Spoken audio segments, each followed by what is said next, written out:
কেন? অন্য কাউকে এক্সপেক্ট করছিলে বুঝি? তোমার তো আজকে আসার কথা ছিল না? ছিল না, আমার আর ধৈর্যই ধরছিল না। মনে ছিল কতক্ষণে এসে আমি আমার মিষ্টি বাবুটাকে। আমার ঘাম রাখি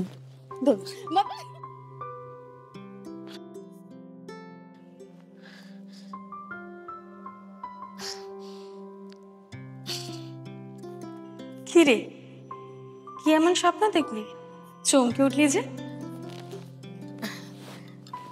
ও কিছু না, সব কথা বলা যায়?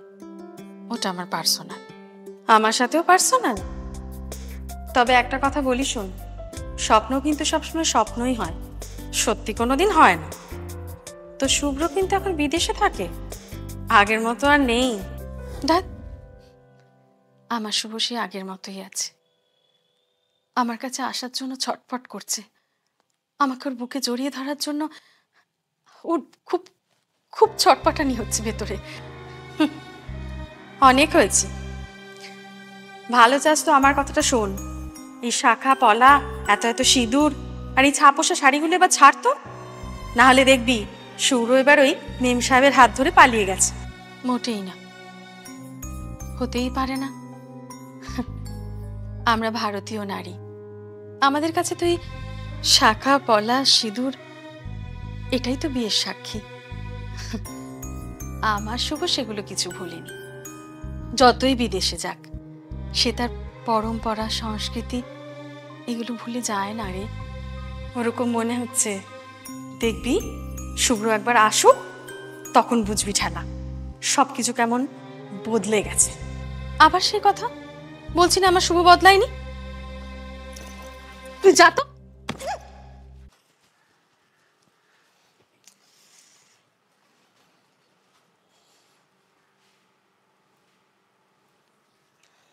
হ্যাঁ, এই জাস্ট পৌঁছালাম। হ্যাঁ হ্যাঁ হ্যাঁ, ঠিক আছে ঠিক আছে। হুম হুম হুম। আমার আনন্দ হচ্ছে। কি কি করছো নাকি বাচ্চাদের মতন? আমি জাস্ট বাড়ি ঢুকলাম। আসলে কতদিন বাদে তোমাকে দেখলাম তো। আরে কতক্ষণে ফ্লাইট ছিল তোমার কোনো আইডিয়া আছে? গরমের মধ্যে এসি, তুমি এসি লাগাওনি?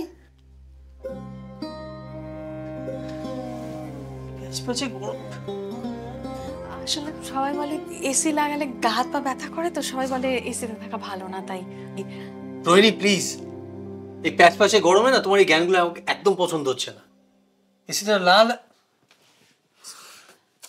বলছি শোনো না, তুমি স্নান করলে কিন্তু অনেকটা ফ্রেশ হয়ে যাবে, আর তারপর আমি সেই এলাচ দিয়ে চা করবো আর একটা দামি বিস্কিট কিনে রেখে দিয়েছিলাম। চা? আমি শুধু ব্ল্যাক কফি খাই, তাও উইদাউট সুগার। ও কিন্তু আমি তো কফি খাই না, তাই ঘরে তো কফি নেই। থাক থাক থাক, আমার কিছু লাগবে না। আমি একটা কোল্ড কফি আর একটা মিল্কশেক কিছু একটা অ্যারেঞ্জ করে নেবো। আচ্ছা তুমি এসিটা কেন লাগালে না? মানে কি পয়েন্ট? তুমি ওকে জ্ঞান দিচ্ছ বসে বসে। আচ্ছা আমি ফ্রেশ হয়ে যাবে। আমি এটা নিয়ে যাচ্ছি প্লিজ।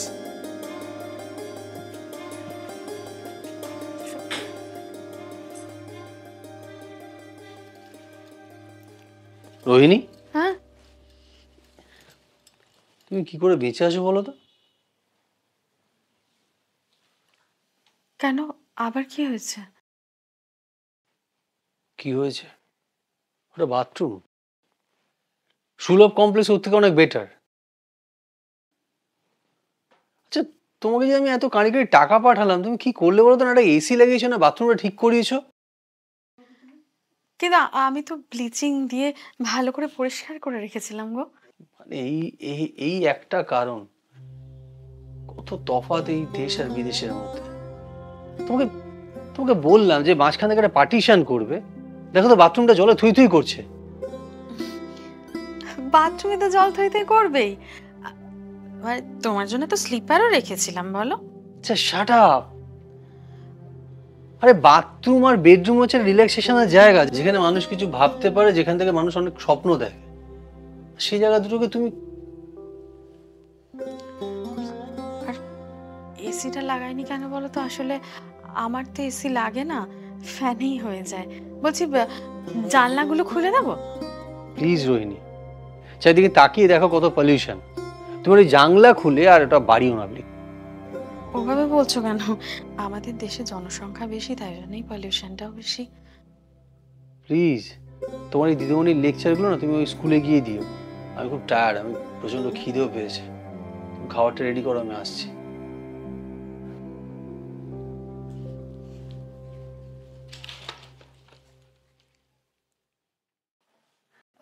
বলছি আহ, অনেক পদে রান্না করতে পারিনি আসলে, স্কুলের এত চাপ যাচ্ছে না ওই জন্য। তা আমি খাবো কি দি? তোমার তো চটকে ভাত খেলে আমার গলা দিয়ে ভাত নামবে না। ও, একদম ভুলে গেছিলাম। একটু দাঁড়াও, আমি ভুলে গেছিলাম, নিয়ে আসছি।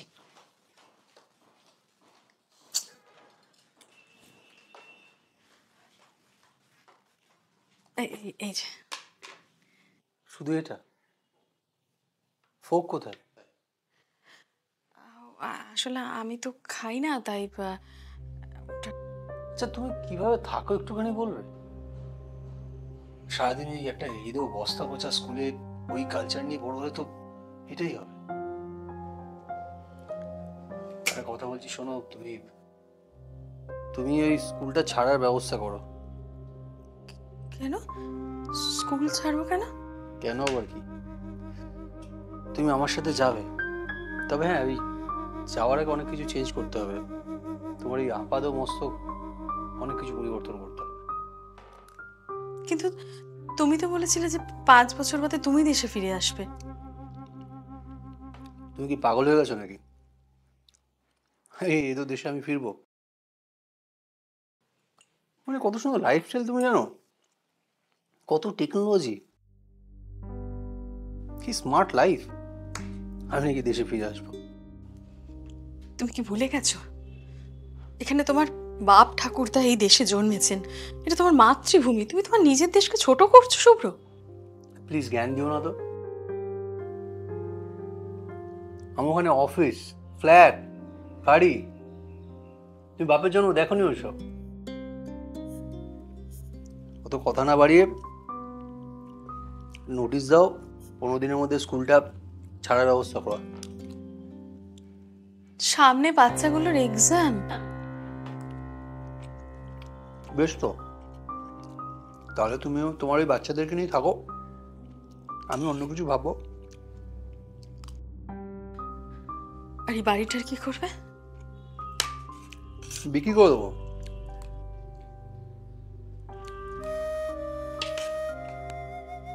তোমার তোমার মায়ের নামে বাড়ি তুমি বিক্রি করে দেবে?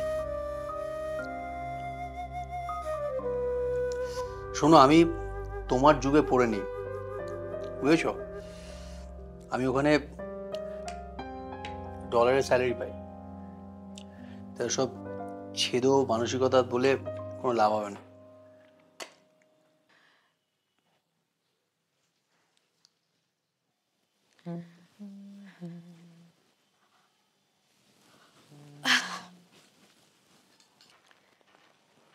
এত গরমে চাদর গায়ে দিয়ে এসছো? না আসলে এমন একটা ড্রেস পরেছি জন্য। বাবা, কি এমন ড্রেস পরেছো যে তোমাকে কিছু ঠিক? বাবা, এই নাইট ড্রেসটা তো আমি তো বানিয়ে দিয়েছি, এটা পরার জন্য আমার এত লজ্জা। না, লজ্জা না, আসলে একটু আনকমফোর্টেবল ফিল হচ্ছিল। আমি যেখানে থাকি সেখানকার মহিলারা মেয়েরা যে ধরনের ড্রেস পরে তুমি তো স্বপ্নে ভাবতে পারবে। তাই জন্যই তো ওদেরকে বলে মেম সাহেব। আমরা কি আর ওদের মতো পারি? তবে হ্যাঁ, আমাদের দেশের মেয়েগুলোও কিন্তু অনেকটা আপডেটেড হয়ে গেছে এখন। সেটাই দেখতে পাচ্ছি কত আপডেটেড হয়েছে। এই বলছি, আমাকে কেমন লাগছে বললে না? কাল সকালে ব্যাংকের অনেকগুলো কাজ আছে, আমি শুলাম। আমার কেমন লাগছে? দেখবো তো, ঘুমিয়ে ঘুমিয়ে স্বপ্নে দেখবো। আহ আহ গুড নাইট। লাইটটা নিভিয়ে দাও।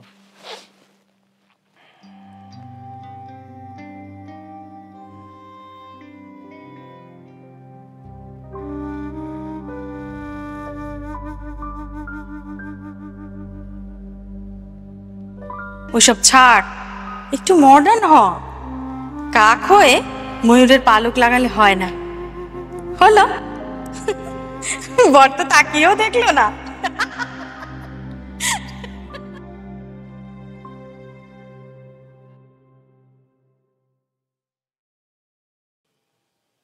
একটা কোনো ভালো খবর নেই পেপারে, হ্যাঁ? দেশটার কি অবস্থা?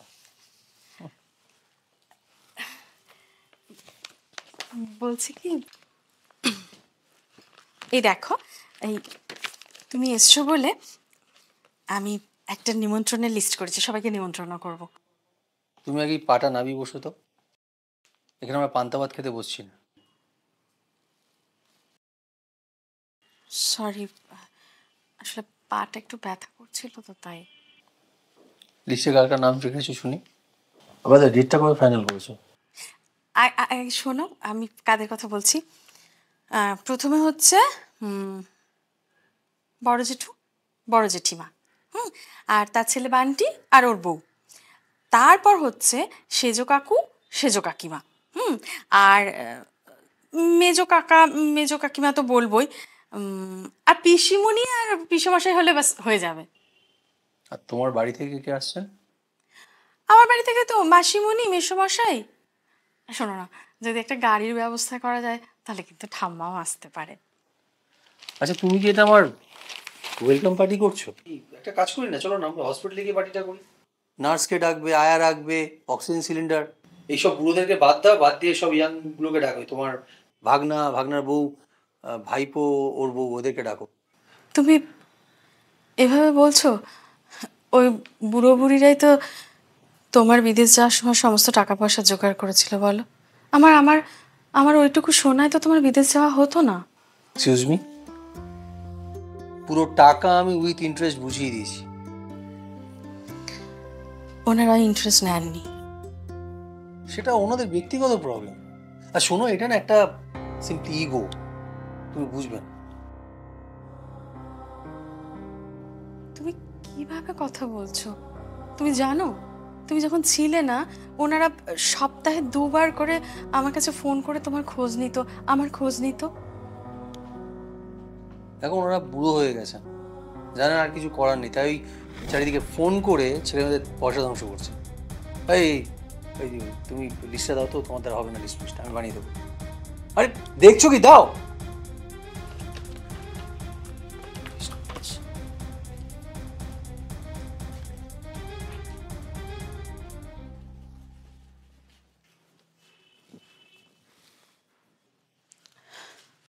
হ্যাঁ, আমি শুভ্রাংশু ব্যানার্জি বলছিলাম। হ্যাঁ, বলছিলাম ওই আমার যে অর্ডারটা আছে, ওই কিন্তু 1 গাদা কর্নফ্লাওয়ার দিয়ে কিন্তু ফিশ ফ্রাইগুলোকে মোটা মোটা করবেন না, হ্যাঁ? আমি কিন্তু বিদেশে লোক চড়িয়ে খাই, বলে দিলাম। যেরকম টাকাটাও আপনাকে বেশি দিচ্ছি, সেরকম আমি আমার জিনিসটা বুঝে নেবো। আর ওই বিরিয়ানির মাংসগুলো একটু দেখে দিতে বলো, ভীষণ বাজে মাংস দেয় গো। হ্যাঁ, আমিও সব দেখে নিচ্ছি। আচ্ছা দাদা, বলছিলাম শ্যাম্পেনটা কিন্তু মাস্ট, আর ওই হুইস্কি আর বিয়ারের তো ব্র্যান্ডসগুলো থাকছে, ওগুলো একটু দেখে নেবেন। হ্যাঁ, আর শুনুন, চেকটা রেডি আছে, আপনি আপনার লোককে পাঠিয়ে দেবেন, আমি চেকটা দিয়ে দেবো। ওকে ওকে দাদা, হ্যাঁ, থ্যাংক ইউ। এই বলছি, তোমার আমার দুজনের ফ্যামিলিতে তো কেউ মদ খায় না।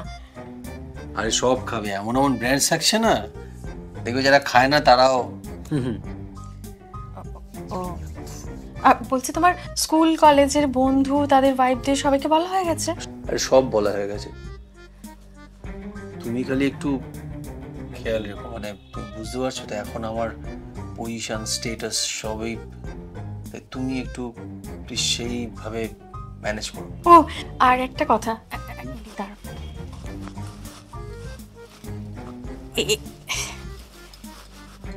বলছি, এই শাড়িটা ওই দিন পরবো ভেবেছি, ভালো লাগবে না? তোমাকে কি শাড়ি ছাড়া কি আর কিছু নেই? ওটা স্টাইলিশ ড্রেস, ও তোমার কি করে থাকবে? তুমি তো স্কুল টিচার, তো তো সব থাকবে না। এনিওয়েজ আমি অনলাইনে তোমার জন্য একটা ড্রেস অর্ডার করে দিচ্ছি। বলছি আমাকে একবার দেখিয়ে নিও না, মানে যদি আনকমফোর্টেবল ফিল করি তাহলে তো আমি পড়তে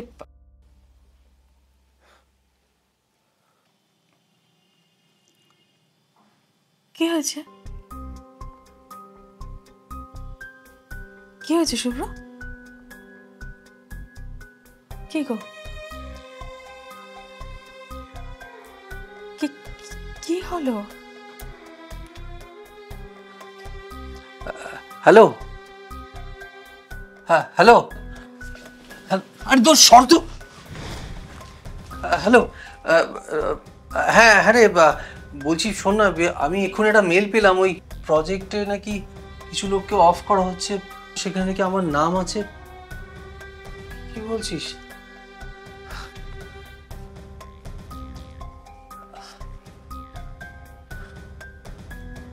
ঠিক আছে, তুই ফ্রি হয়ে ফোন করিস। কি হয়েছে?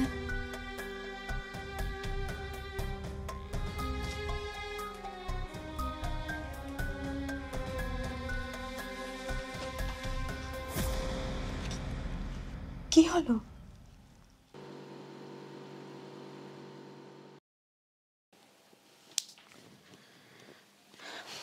এই শুভ্র, এই যে কি হয়েছে তোমার?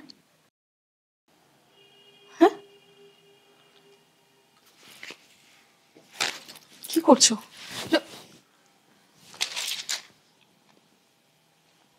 আমার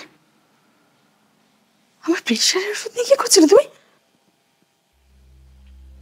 চেষ্টা করছিলাম যাতে সবকিছু ঠিক করে দিতে পারি। লজ্জা করছে না? এত বড় কাপুরুষ তুমি? সুইসাইড করতে চাইছিলে তাই তো? ছি! হ্যাঁ, তুমি ঠিকই বলেছো, আমি এত বড় কাপুরুষ।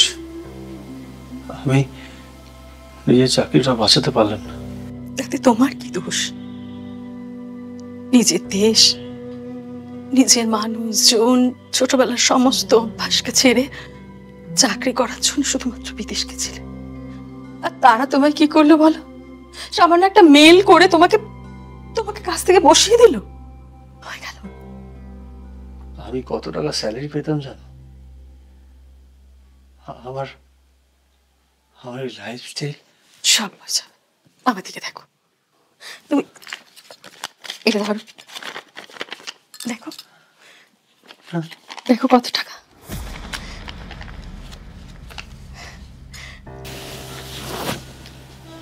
তুমি এত টাকা পেলে কোথায়? এগুলো সব তোমার টাকা। তুমি আমাকে 4 বছর ধরে যা টাকা পাঠিয়েছো আমি সব জমিয়ে রেখেছিলাম। ওখানে তো তুমি কারো আন্ডারে কাজ করতে, বিদেশে আর যেতে হবে না। আমাদের নিজের দেশে আমরা নিজের মতো করে বাঁচবো, পারবে না?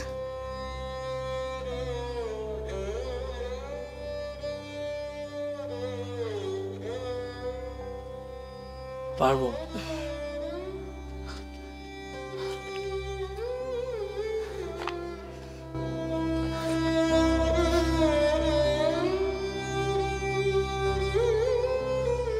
Thank you. Thank you so much.